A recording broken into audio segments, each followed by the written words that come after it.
So getting past the comedy bit, you start actually getting into real music, real movies. And in America, around 1916, 1912, the teens that were really like huge on movies. Early American cinema was a big deal. And at that point, drummers were making half their salary, or there was drummers who just did this, just did sound effects. And they had their trap case. I have modern suitcases, but they'd have these, big fiber cases just filled with stuff like this. And if they were real serious, they just kept an entire, drawer at the theater with them. So it's amazing what they would have to do, because silent film, when it first started out, they had recording, they had gramophones, they had videos, they had projectors, but they couldn't get the sound together.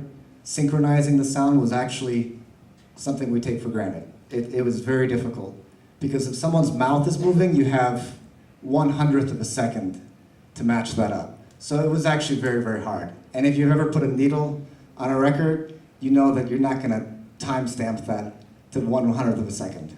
So if there's someone speaking, it's always gonna be off. So they immediately scrapped the idea, like, we can't show films with sound.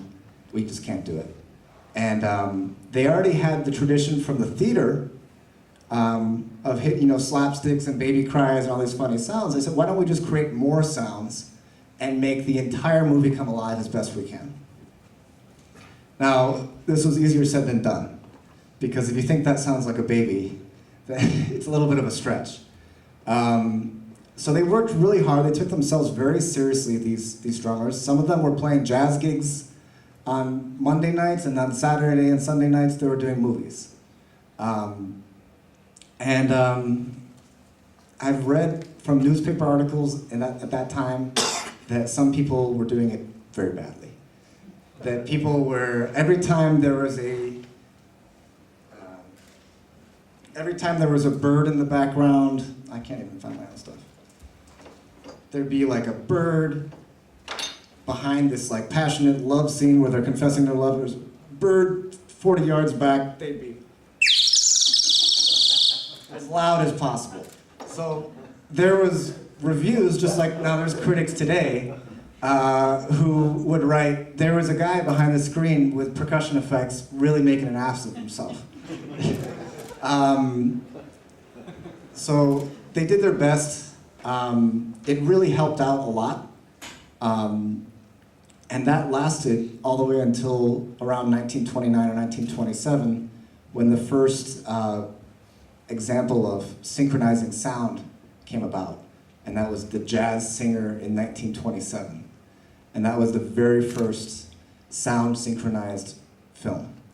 And so the end of the silent era came 1929, around the same time as Depression. And a lot of those drummers either lost their job because of the Depression or lost their job because there's no more silent films. So I love going through old drum catalogs. You really saw these things slowly disappear. You know how people get, they don't want to admit that something's dead. And you see more simple things like, you'd see this in 1936 catalog, even though you don't need it anymore. And then you'd see this there, but you wouldn't really see the weird, obscure things anymore because it was no longer important. And they continued using it, believe it or not, in jazz a little bit. You listen to old 30s jazz recordings, you'll occasionally hear someone do like a solo break. Instead of taking a trombone out, they would come out and go, just to get people laughing. But believe it or not, I did that pretty authentically from a recording. There's recordings of songs called like the Billy Goat Stomp, where at the beginning of the piece you hear, you hear sounds like that. And so they had a sense of humor. I'm looking back at a black and white era, but we can't forget that they were laughing and they had a sense of fun too. So all these things can't be taken too seriously.